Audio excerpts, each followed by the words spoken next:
I feel so mother effing fancy today. Do you see this blouse? But I spent way too much money on this blouse that I probably will never wear outside in the light of day, so I'm wearing it for you guys. And no, I did not iron it because I don't believe in ironing, obviously. Hi everyone, I'm Jessica Nicole Dickerson, aka J&D, and welcome back to another video. So in today's video, we are doing the mid-year freakout tag, and I'm not really freaking out because of reading. I'm just freaking out because of the state of the world, and reading is the only thing giving me peace.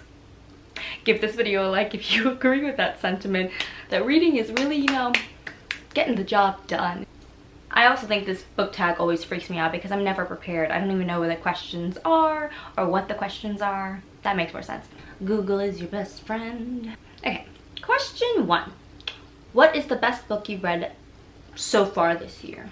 Which is a hard-ish question because I feel like I've read a lot of just okay books, lots of 4 stars, 3 stars, where it was like solid but like not a new favorite. Let me just go to my good friend Goodreads and figure this out. Okay, if I have to be very honest, my best read so far this year, am I really gonna say this, was Prince Farah, which is a manga I read.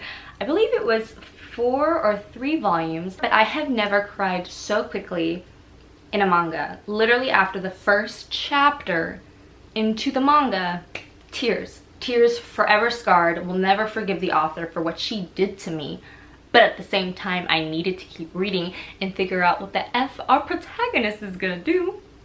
It was so much, but it was also so good at the same time. Basically, Prince Farah is a story about a girl who lives in a country that's kind of being overrun by a enemy country. Don't ask me for names, I know none. But this girl looks like the prince who has just been assassinated. So the military, or a few elite people in the military, know of her identity and that she looks like the prince. So they want her to take his place so that way their country doesn't look weak. It is so messy. Political intrigue, romance, a love triangle that literally brought me to tears because it doesn't focus too much on the romance. Romance is on the back burner for sure, but you care so much for these boys. I could cry right now. It was so sad and I was so in love. If you love love triangles, you'll definitely love the first chapter of this manga, and then afterwards you are gonna be on the same boat I am, where you're like, how dare you do that to him? But if you keep reading, it has nothing to do with the love triangle. It has everything to do with Farah mourning with the changes that are happening in her life, grief, so much pressure to be the prince, and she's like a crybaby girl. The author, I kind of stalked the author a little bit. She was like, it was really cool to write a character who wasn't someone who is like a natural badass. It's someone who is more of a crybaby. And if you like a lot of badass male characters too, I think you're gonna like this because it's just aesthetic. I have no words. I have no words. It was such a good read, but I need people to get on the craze with me, and I also recommend this if you like Yona of the Dawn. And I'm talking too fast and I need to calm down, and I'm gonna move on to the next question because I'm just so excited. Question 2 is the best sequel you've read this year. I've read 2 sequels, well not 2 because I've read a lot of mangas. Obviously Prince Farah. I promise I won't talk only about Prince Farah in this video, but I want to, and deep down in my soul I really want you guys to know about this great manga. But I read some other sequels of other manga series that I've been continuing on. I'm rereading Yona of the Dawn, Love Me Not, which is also like a 3-star manga series, kind of cute. But I would say the only sequel that I've read and really enjoyed, like gave 5 stars, the best out of the best, is The Devil's Thief by Lisa Maxwell. This series is incredible. It is an urban fantasy. A girl has the power to travel through time, and she is on a mission to save the world by going back into the past and making sure this magician doesn't F things up. She needs to steal, she needs to lie. It's great. The political intrigue is fantastic. The romance between the 2 characters, believable, fun, angsty. Like there's a chapter in this book literally 3 pages long, and I'm like, Lisa Maxwell, can't you give me more? Why are you torturing me? But I love the tension she gives. She doesn't just give us what we want. She hints at what we want and then gives us something completely different that we could never have imagined or asked for, and just, you know, casually is just like, here's your perfect 5-star experience. So if you like urban fantasy, I would say if you kind of like Ninth House, because this also has some dark elements, magical elements, talks a lot about like assassination, political intrigue. If you like Holly Black's work, I feel like you would like this. Yeah, a phenomenal series, and she's thick, so you're gonna get a lot of experiences, a large cast of characters, some that are queer and diverse, so it's a great, just, I was gonna say roundabout of characters, but that doesn't make any sense, so we're just gonna move on to the next question. Question 3. A new release that you haven't read, but you want to. Literally every new release that I own, man. I've pre-ordered tons of books, and yet have I read any of them? Only some of them. Victoria Aveyard's Realmbreaker. I was about to say a Realmbreaker, but that don't make sense. Pre-ordered it, haven't read it. A Serpent's Curse. Pre-ordered it, haven't read it. Where the Rhythm Takes You. Got an arc, haven't read it. Off the Record by Cameron Garrett. Pre-ordered it, haven't read it. Pre-ordered them, haven't read either. Are we sensing a theme here? The theme is I support authors, period. Okay, I think we're on question 4. I might be lying. Okay, most anticipated book for the second half of the year, and I think I would say White Smoke by Tiffany D. Jackson, one of my favorite authors. Oh my gosh, I'm so excited. It's gonna be good, it's gonna be thrillery. I heard it's like Get Out.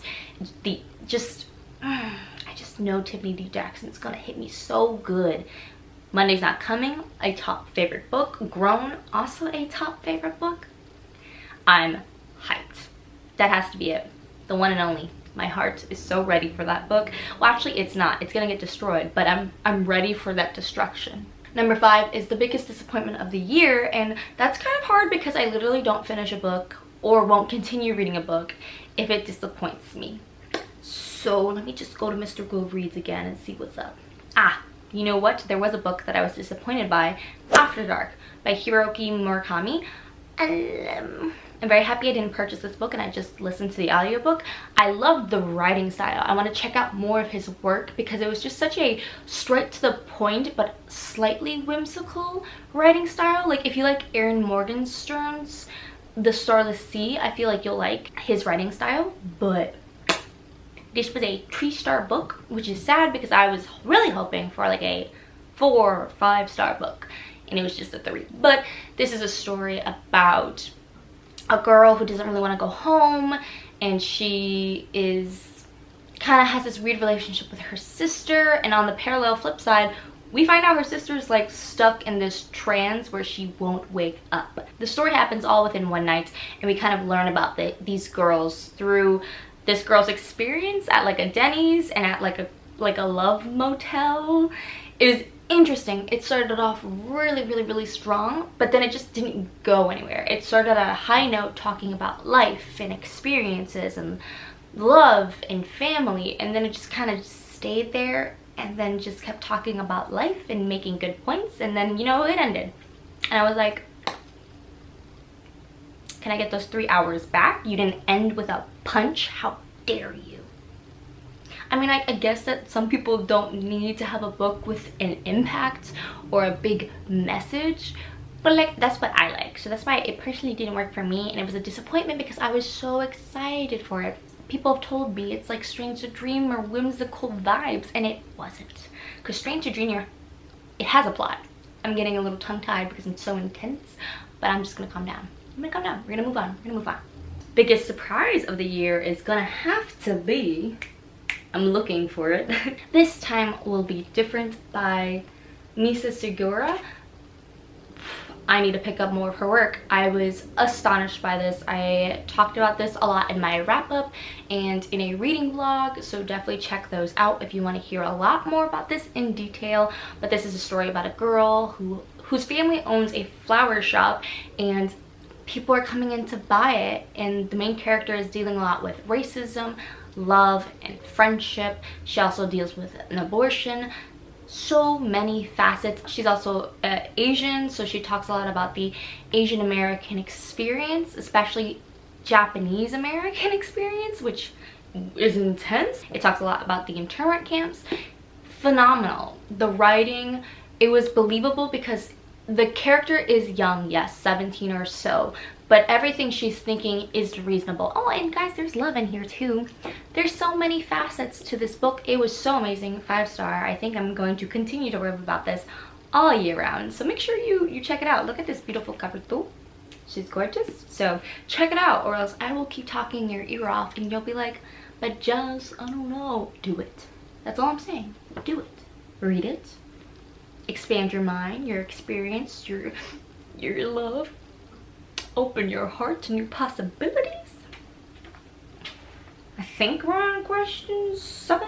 New author. Oh, so Misa Segura might be a good one, but I think I'm going to pick Leora Timanik because this book blew me away. Another great contemporary. So I think this year I've really loved a lot of contemporary that does real life justice. So it talks about maybe race, maybe it talks about family. This particular one talks a lot about family. The main girl character realizes her dad has a separate family. Ouch. Yeah, and they're breaking up, getting divorced, not break up. And the guy character lost his mom during the birth of him. And so him and his dad are figuring out how to handle grief. And they learn so much through their love of one another, but I like it because it's not cliche. The love doesn't fix everything. If anything, it highlights all the things they have been neglecting for a very long time, but it's still cheesy. It's such a fun read. The narrative voice sounds young, like it's supposed to be. Sound like teenagers, but it doesn't sound like, you know, like, I'm so prissy, I know what I'm doing. You know how some older YA tends to like write young characters in such a not genuine way? They just sound annoyed all the time. These guys sound like young adults. Like, I talk like how they think, and it's just very touching to read, but they're also hilarious, and it's just fun. And there's a lot of basketball talk, so if you like basketball, chasing dreams, there's so many facets to this, but of course the forefront is the love story. And it has the most satisfying love story ending I think I've ever read. That's a big statement. Scary. I need to read more of her work. And this book, I didn't even say the name. All the Things We Never Knew. Phenomenal. Gorgeous book. Gorgeous content.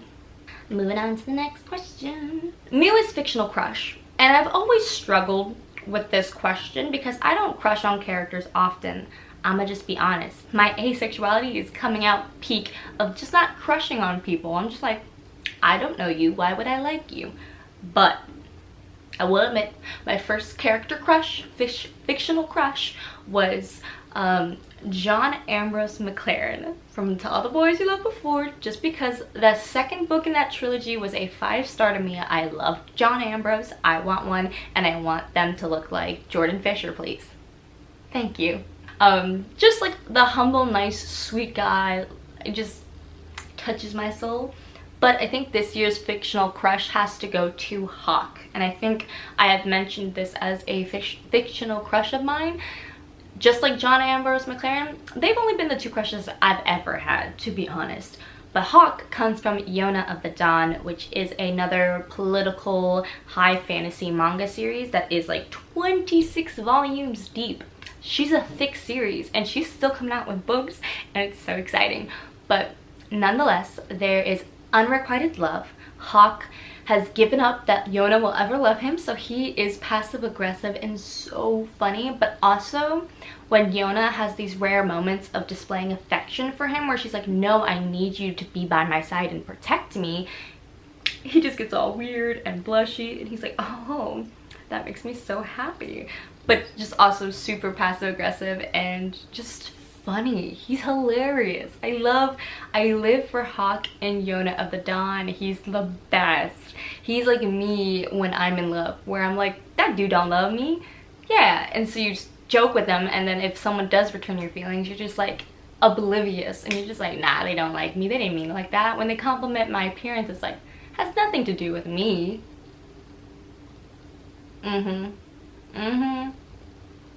Unrequited love, man. If you love that trope, you'll love Yona the Dawn. If you like politics, you'll love it. Romance, politics, fantasy, dragons, princes, assassins, bodyguards who are hot and funny and call talk. That's all I need to say.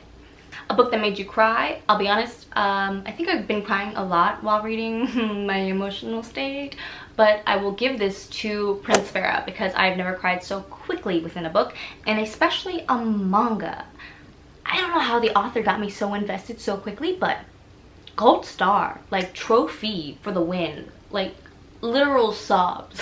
I was just so unprepared for that ending, or the ending of chapter 1. Shook. A book that made you happy. I guess every book? This book also can go for biggest surprise, but it's Geekerella by Ashley Poston. Poston? I'm close, I feel. Okay, this made me so happy. I just recently finished it. I gave it 5 stars because it was just so fun and hard-hitting. I really wanted Ella to stand up for herself, and I would shout at the book sometimes like, you are valued! You need to stand up for yourself. But this Cinderella retelling is all surrounded in a Comic-Con, book-con, TV-con, whatever. She is a fan of this kind of older series, this TV show that her dad watched a lot. Her dad did pass away, same with her mom. And I love how grief is talked about in this book because it's not something that just happened and like she's moving on. She's constantly reflecting and talking about it, and it influences a lot of her actions. Great, but trigger warning again for loss of parent and talking about grief. But it's so fun. The friend, the pumpkin truck that she works at, the secret texting of the guy, the representation of actors and how hard it is to live that lifestyle when people expect so much from you. So many facets. And it was so believable, but also at the same time so fun. There was chapters that made me want to like punch Ella's stepsisters and mom so bad, and then there was chapters where I was laughing out loud and just having such a good time. So this was a all-around great book, and it made me so happy, and I am continuing on with the series, the Once Upon a Con series, which are all retellings. It's gonna be good. I just know it. Favorite book to movie adaptation? I'm gonna cheat and say TV adaptation, but also at the same time I haven't read the book, so am I a fraud? Yes. Thank you for joining. I'm gonna say Shadow and Bone because I thoroughly enjoyed that TV show and I want to rewatch it. I watched that TV show and I'm like, can I get cast in a project like that? Thank you very much. You see this hair? Gorgeous. Put me on Netflix, please. Netflix, if you're out there, call my agent or my manager. I have both. It was just fun and it makes me want to read the books, and I think that's always a really good telling of an adaptation is when you watch it and you're like, I need to read the source material. I either need to read it again or you just want to actually read it. That's how you know it was good. You know what I mean? Favorite video you've done so far this year? This is such a deep question. All of my videos, go watch them all. Please subscribe and hit like. My favorite, I think, that I like when it comes to bookish content is my most recent one where I recommend a bunch of books to read over the summer. I give you a list of like 19 books that really hit me hard over the last few years that are just great contemporaries, diverse, queer, just so phenomenal, and I think more people need to hear about each and every one of those books. So I'd say that video, it kind of reminds me of the tier ranking video I did where I do reviews for over 60 plus books that I loved, or not loved, some of them I did not love. But those are the kind of videos that I really like making. Sadly, I feel like those videos don't always do so well. I feel like book hauls do the best, even though like everyone complains, stop spending your money. But then those are the only videos that a lot of my subscribers will watch. I'm coming for you. Those were fighting words, right? I'm sorry. I didn't mean to attack. You watch whatever you want to watch. It's your video. You do what you want. Most beautiful book I bought this year? I'm so excited. So it has to be Permanent Record. by Mary H.K. Choi because, and someone called me out for this, I didn't even realize I didn't take off the cover in my book haul video. So this is what you see online a lot, pictures of this. I did not know.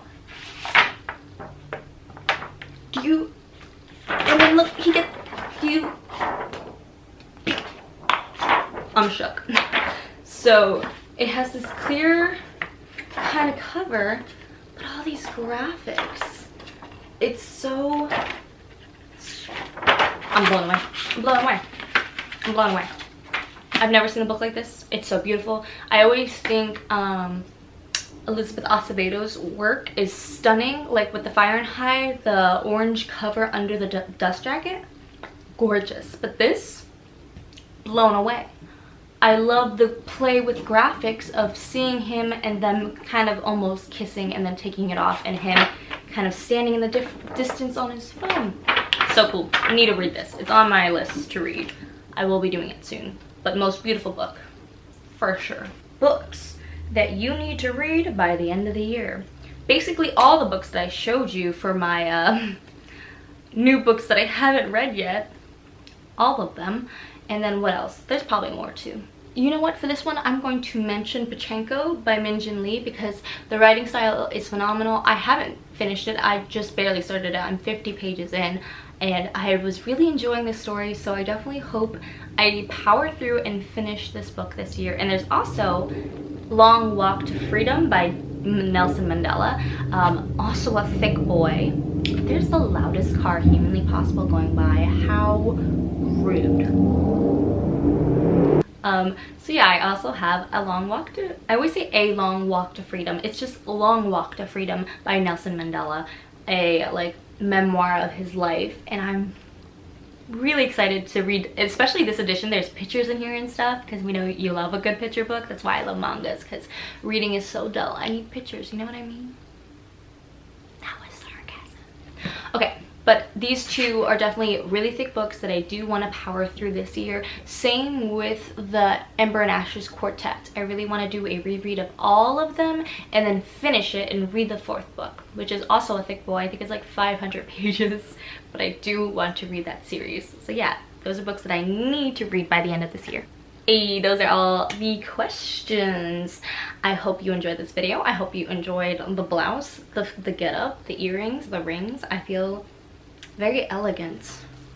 Take me seriously, internet, please, and thank you. You can't tell, I've just crossed my legs.